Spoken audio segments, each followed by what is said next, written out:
अथवा हामी सबैका आशाका प्रतीक नेपाली काङ्ग्रेसको तर्फबाट रुख चिन्ह लिएर उम्मेदवार बन्नुभएका राजनीतिज्ञ एवं वरिष्ठ पत्रकार कवीर राणाज्यू, केन्द्रीय सदस्य अष्ट कवेज्यू, जिल्ला सभापति एवं पूर्व मान्य दुर्लभ थापाज्यू लगायत सम्पूर्ण उपस्थित महिला तथा सज्जनवृन्दमा मेरो जय नेपालको न्यानो अभिवादन। म धेरै लामो कुरा त गर्दै छैन, म 2-4 मिनेटमै यहाँहरू समक्ष आफ्नो कुरा सुन्न सिद्ध्याउँछु। सबैभन्दा ठुलो कुरो, नेपाली काङ्ग्रेसको इतिहास नजान्ने सम्भवतः यो देशमा अलिकति पनि राजनैतिक चेतना भएको व्यक्ति कमै छ होला। त्यसकारण म इतिहासको त्यति धेरै व्याख्या गर्न चाहदिनँ।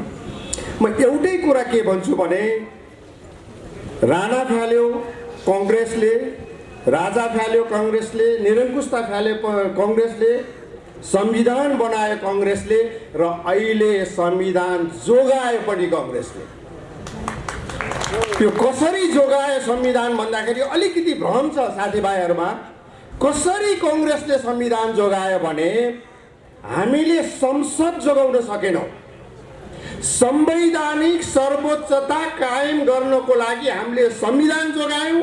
त्यो कसरी जोगायौँ भने जसरी प्रधानमन्त्री केपी ओलीलाई भगाउनको लागि हेलिकप्टर ठिक पारेर भगाइयो, त्यसै गरी हाम्रो राष्ट्रपति रामचन्द्र पौडेललाई पनि भगाउनको लागि हेलिकप्टर ठिक पारेको थियो। अन्तिममा उहाँले के भन्नुभयो भने मेरो यसमा ठाउँबाट लास जान्छ, म संविधान मर्न दिदिनँ, त्यसकारण संविधानमै टेकेर म बस्छु भनेर अडान लिएको कारणले गर्दाखेरि मात्रै संसद विघटन भएको, संविधान बचेको।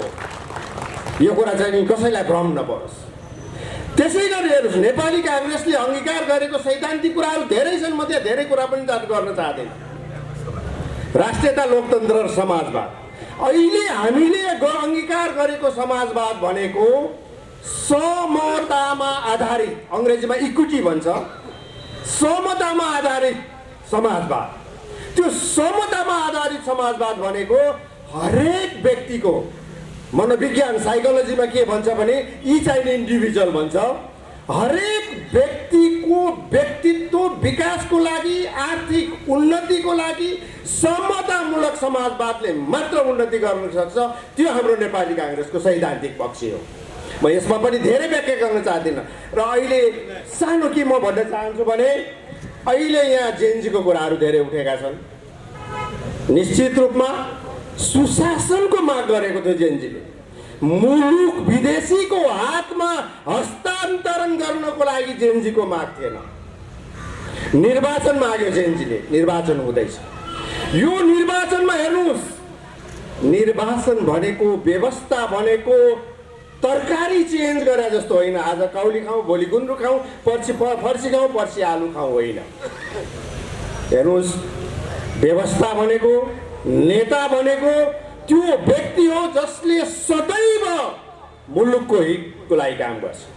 म धेरै कुरा गर्न चाहदिनँ। हिजो अस्तिको मात्रै कुरा सुन्नुहोस्, हामीले हाम्रो निर्वाचनको घोषणापत्र सुन्यौँ, अरू पार्टीहरूको पनि सुन्यौँ। र हिजो एकजना नेताले जसलाई प्रधानमन्त्रीको रूपमा उठाइएको छ, उहाँले के भन्नुभयो त, यति अराजक शब्द बोल्नुभयो, यदि यो बाटो नबनेको मान्छेलाई हामीले ल्याएर बाटोमा बाँधेर सुताउनेछौँ भन्नुभयो। उहाँ भोलि प्रधानमन्त्री हुनुभयो भने के हुनु होला? अनि त्यही कुरा उहाँलाई हामीले, तपाईँले हिजो मेयर हुँदै गर्दाखेरि सिस्टोलमा के अरे त्यो ल्यान्डफिल साइटमा समाधान गर्नु सक्नु भएन। सिस्टोलका जनता अझै पनि तपाईँको विरोधमा छौँ कि हामीले तपाईँलाई लगेर त्यहाँ फोहोरमा सुताउने। हेर्नुहोस्, एउटा राजनैतिक व्यक्तिले जसले राष्ट्र र जनताको माया गर्छ त्यसले कहिले अराजक शब्द बोल्दैन। म सानो एउटा टुक्का दिएर म यहाँ आफ्नो मन्तव्य टुङ्ग्याउँछु।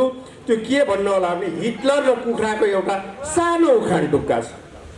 अहिले यो तरकारीको स्वाद चेन्ज गर्ने कुरामा के भइराखेको छ भने, अब म यो सहकारीको ठगीको कुरा पनि धेरै गर्न चाहदिनँ, किनभने हाम्रो विषय रहेन, यो अदालतले नै निर्णय गरिसकेको कुरा छ। मैले ठगेको हो भनेर जरिवाना बुझाएर निस्किसकेको छ, म धेरै कुरा गर्न चाहदैन। अहिले एउटा पक्ष कसरी पछि लागेको छ भने के छ भने हिटलरले पहिले बाजी एउटा कुखुरालाई ल्याउँछ, उसको प्वाख ओखल्छ ओखल्छ ओखल्छ ओखल्छ ताकि उसलाई नाङ्गे गराउँछ। त्यो नाङ्गे गराइसकेपछि एक मुठी मकै लिएर फेरि त्यो कुखुरालाई आफ्नो पछि पछि लगाउँछ। त्यो कुखुरा त्यही मकैको आँसले प्वाख छुटेको कुरा, सिद्धेको कुरा, भुत्ला सिद्धेको कुरालाई लिएर पनि पछि पछि लाग्छ। भनेदेखि त्यसै गरी अहिले एउटा हुइया स्याल हुइया आएको छ। यसबाट हामी सतर्क हुनै पर्छ। यसबाट हामीले संविधान जोगाउनै पर्छ।